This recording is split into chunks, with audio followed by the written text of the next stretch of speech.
So I gotta say, I'm super proud of you for making it this far, and I've definitely said this already, but I wanna thank you for trusting me with getting your Forex education started the right way. If anything hasn't been clear, please make sure you're reaching out to me via email. Please make sure you're dropping comments down below in Kajabi so I can answer and clarify anything that you may need. We're gonna talk about the profile of a winning trader here in this chapter versus the profile of a losing trader. Again, I said this already, awareness is the first step towards growth. Accountability is the next step, but awareness is step one. So to be an exceptional trader, we need to be aware of what the winners do versus what the losers do. It's not that complicated. So what is exceptional trading? I think it has three pillars, three legs that it stands on, a little tripod, right? Number one, exceptional trading has a proven system. We're gonna get into that, like I said, soon with the A1, the D1, and the D2. You're almost ready for that. Trigger signals based on price action patterns, risk management rules, trade management rules, exit rules, all of that is in step one, pillar one, the proven strategy. Step two, the second pillar, is mindset management, which is really focused on position sizing yourself properly and not over leveraging, not over trading, not oversizing. All of that is in the mindset management section. And then we have our money management section, which is our self-understanding and our self-discipline. Are we managing the account properly? So number two and number three, those pillars kind of go hand in hand. Because if one is falling, the other one won't stand either. But if they both are growing together, they actually get stronger and you get more confident and it almost gets easier to make decisions as you build these two pillars together. So again, this is from the last chapter kind of. Passion is important, but commitment will drive you forward. If you don't know where you're going, you're going to get lost when you get there. That's what Yogi Berra says. So passion is important, but commitment is going to drive the boat. Discipline is going to finish it. Remember from the last chapter? So who is a winning trader? He is a couple of things, or she is a couple of things. Number one, optimistic. They're never looking at trading as a negative. They never see the potential negative. They are aware of it, but they never believe it to be the end-all be-all. So an optimistic trader says things like, there's plenty of money to be made in the market. The banks are not out to get me. A negative trader has negative beliefs. Oh, the banks are out to make all the money. We can't make any money. That's impossible. That optimism manifests a reality of abundance for that trader comparative to the negative trader who's saying the banks are out to get him. There's a saying, I already said it a few minutes ago, those who believe they can change the world and those who believe they can't change the world are both right. Those who believe they can trade consistently well and make money, and those who believe they cannot trade consistently well and make money, both will be right. It's a belief. It starts in your mind. Think about every great business person, every great inventor, every great individual believed in themselves and their ideas when everybody else didn't, at some point, until we all got on board and realized they were a genius. So it starts with your own optimism. The second thing that a winning trader is, they are a risk-first thinker, not a profit-first thinker. They don't worry about the reward, the potential profit. They worry, what do I have to lose here? Okay, if I can manage to find a risk point, a stop-loss point, and know that I'm risking 10, the potential reward could be 100. It could keep going. The trade could keep running for days. That's happened to me and many traders multiple times.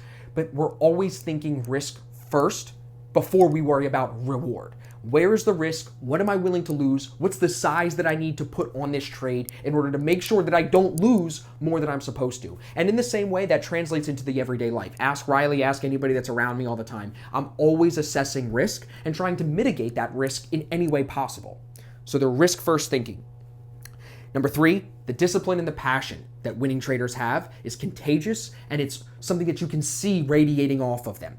The discipline translates off the charts too. The people who are the best traders are disciplined in their workouts, they're disciplined in their diets, and beyond that, they're passionate about their workouts, they're passionate about their diets. Really, they're passionate about self-growth because trading is a never-ending self-growth process. Every day we have the opportunity to be better than we were yesterday. That's like the main pull for a lot of us into trading. Of course, the money is there, and you're going to make more and more money as time goes on. The longer you survive, the more money you're going to make. That's how trading works. But if you blow out and don't survive, like I've said before, then that doesn't happen. It's impossible.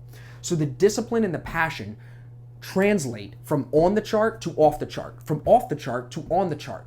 How you do one thing is how you do everything. So if you are not disciplined off the chart, you can't try to come tell me that you're going to be disciplined when it comes to following your trading rules. It's not happening. But if you can be disciplined with your workouts, if you can be disciplined with your diet, I always think of those two things because they're big for me, because you got to take care of the body to take care of the mind, then it's easier to be disciplined in every other area of your life. And to a point, you'll actually kind of get excited about difficult things because you know that if it's hard, that's weakness leaving your body. You know if it's hard, that's an area that someone else quit and you pushed through. And that sense of achievement, of overcoming something, that's what keeps us coming back to the charts every day. That fuels that passion. Another thing that winning traders have that losing traders don't have is a strong belief system. They're confident and independent in the way that they think. Especially right now, with all of these issues globally being politicized more than ever before, it's very important to be independent and confident off the charts and on the charts. How you do one thing is how you do everything. So the belief system goes back to that optimistic sense of that optimism in the person. The belief system, if it's strong, will be optimistic. If the belief system is negative and weak, it will be pessimistic. Oh, there's not enough for me. Oh, this trade's gonna stop here. Or this trade could keep going. I wanna stay in this trade. It's not giving me an exit signal yet. This could be a great setup. This could be a terrible setup. That's the winning trader versus the losing trader. In so many ways, the way that we think, the way that we talk, that builds our belief system about money, about markets. All of that plays into either having a strong belief system or a weak and negative belief system. And the last thing that winning traders are, that losing traders are not, is they're egoless. They don't care about making winning trade calls. They care about making money. They don't care about identifying winning patterns. They care about identifying high probability patterns that are more likely than not going to pay them out. So they drop their ego. They don't worry about flexing on Instagram. They don't worry about telling everybody about every trade that they take. They worry about identifying an edge that they can repeat that's going to put money in their pocket and that's going to take them in a direction towards generational wealth. I think that's what everybody wants. Most people do, at least. At least you want wealth for yourself and your family. That's why you're watching this far. So it's fueled by the optimism, but if you let ego get in the way, you're going to end up making decisions that are more focused on making you look a certain way because you think people should see you a certain way rather than what's going to make me money. That's as simple as it needs to be. Every time you catch yourself, like here, an example. When I got the Tesla, I could have easily bought a Rolex instead.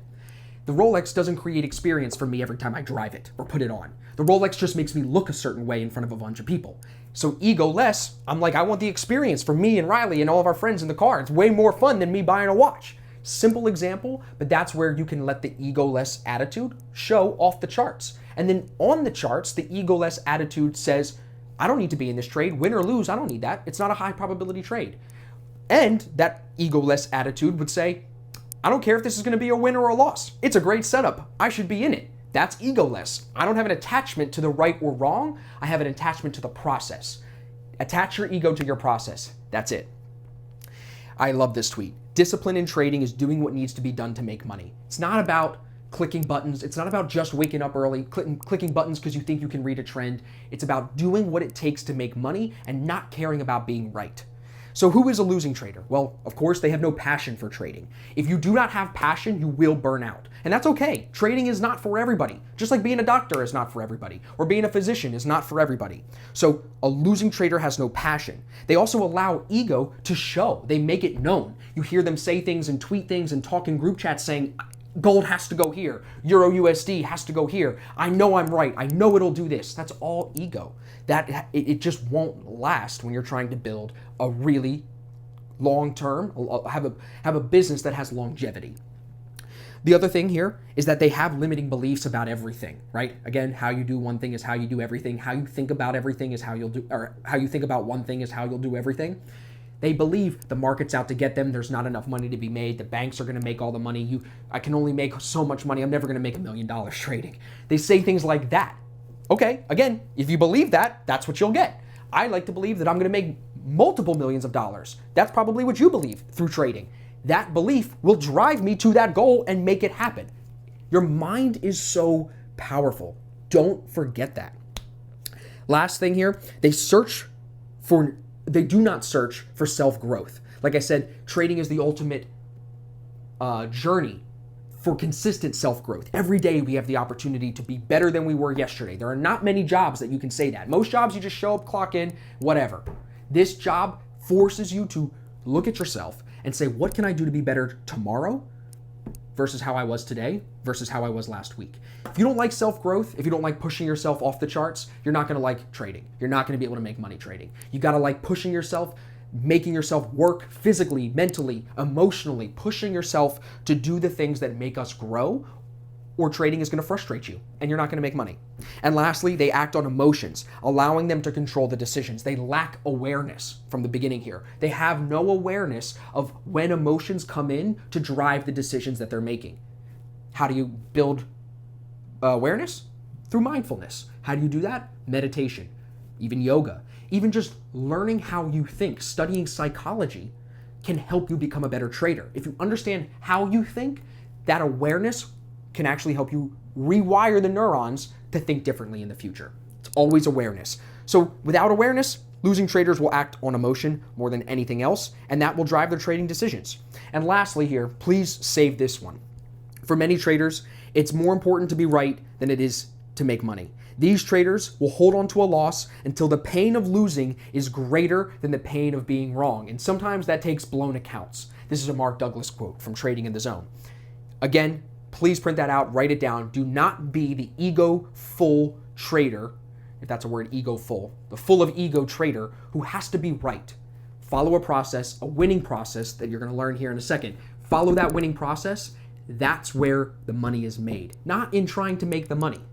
I know it sounds a little silly, but if you get that through your head, that the process, the rules, if they're tested and proven profitable, if you follow that, that's where you're gonna make your money, versus trying to just be right all the time and holding losses when you're clearly wrong. That's what stop losses are for. So now we're gonna move into what it means to trade the ASFX systems.